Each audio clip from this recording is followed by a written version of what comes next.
keeping them in the fridge after we've roasted them, and that way you can easily have it on your pancakes or waffles, on your oatmeal, on your yogurt, whatever you like to eat in the morning. So once again, we're dealing with a circular fruit. And so I'm just looking for my garbage bowl. So we need to make this flat. And so what we're gonna do is cut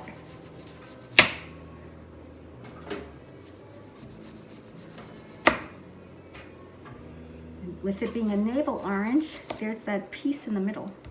So let's see what we'll be able to do with it. All right, and so once you've done that, then what you will do is you want to take the pith away because that is bitter. But you can do this so that you can see the segments, and we can make it prettier a little bit later. So let's just try and get most of this off.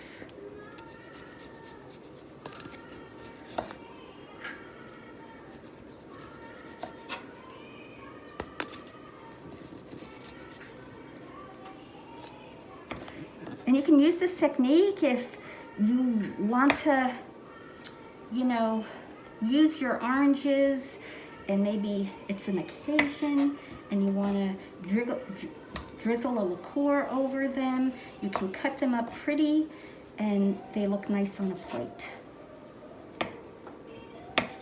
So what I'm doing now is just removing what I can see of that pith. And then I will turn it over and get it from the other side.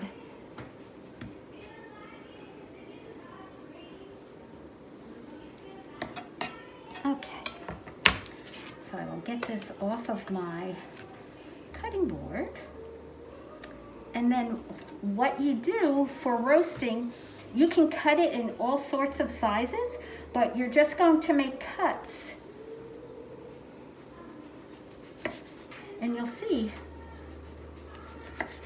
how pretty they are. This is pretty. Okay, so I haven't reached that part of the navel orange, and I don't know how much more I'm going to reach it. So this is going to be a snack for later. So the other way is to actually peel this, and I'm sorry, I'm going to cheat with my little nifty device that will score the orange.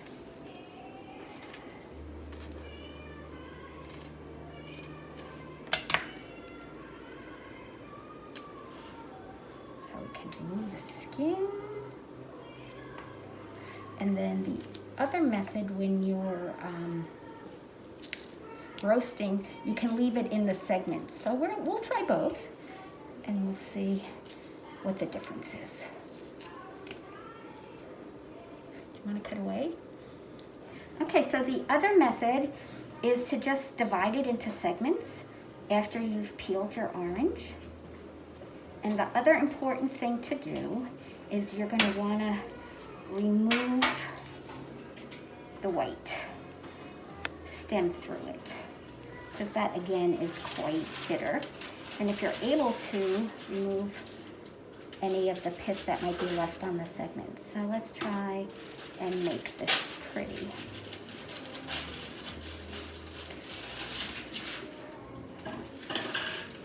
Because I'm trying to keep the segments intact, because again, for this recipe, you don't want the juices to come out onto the parchment paper. You want the juices to stay and make it flavorful. So if there are any casualties of war like this, we'll just put it in a snacking bowl. Okay, so like we did with the other vegetables, we seasoned it with the olive oil, the salt, and the pepper. And so since the orange is a fruit, instead of the salt and pepper, we'll use cinnamon and then nutmeg as well, and then still use the olive oil to kind of coat it. And so you just kind of drizzle it over, get it a nice coating, and then get some of the cinnamon as well and just sprinkle that on the top.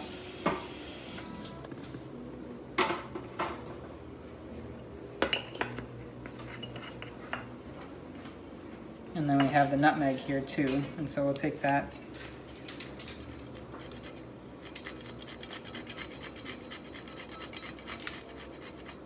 And we have the whole nutmeg, but you can also just get the ground spice as well. Is there any benefit to using the ground versus?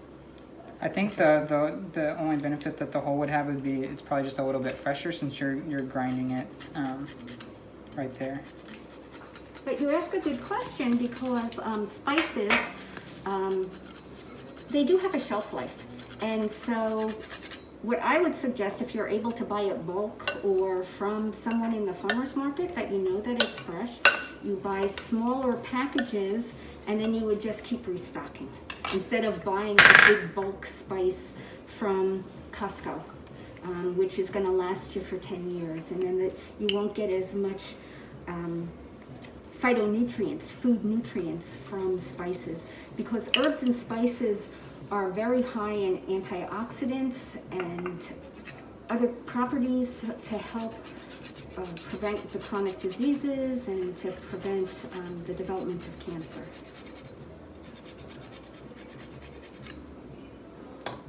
Okay, so then we can plate it. You want to plate them. And again, we're using the parchment paper, and we need to make sure that there's enough space so that air can circulate. And the oven is at 425 for this. Let's see, maybe we could.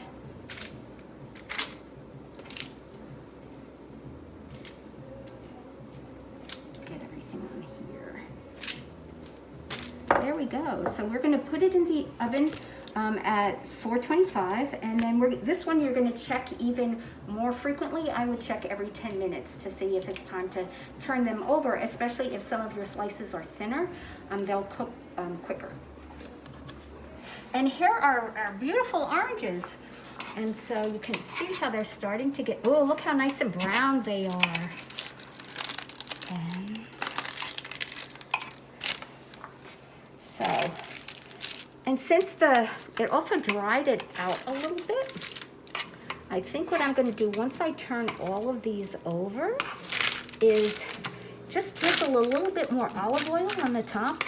And just as an example, that recipes are suggestions, and if you feel that you can enhance them by doing something, I would say go and do it.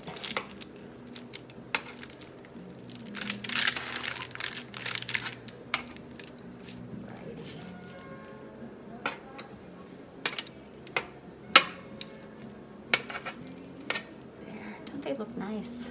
Okay, thank you. And you may have been wondering about this. As Andrew had mentioned in one of the other videos, is that olive oil can oxidize easily. And so if you just keep a little squirt bottle by your stove with just a small amount, then at least it won't oxidize because you're going to be using it daily, and just fill it up. So I just want to add just a couple of little droplets on it. Okay, thanks. And we'll put this back in the oven, and the first side took 10 minutes, but what I'm going to do is set the alarm for 5 more minutes because I think that's probably all it's going to need. So here we are with our beautiful roasted oranges, and we're going to want to taste test these. So I will take a look at the ones that might not look as pretty, so that way we can taste test them.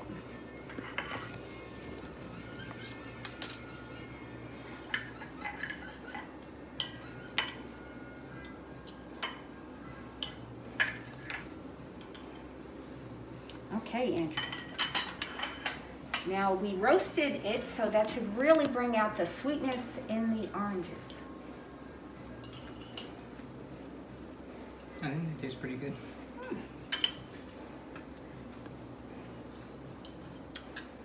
Yes.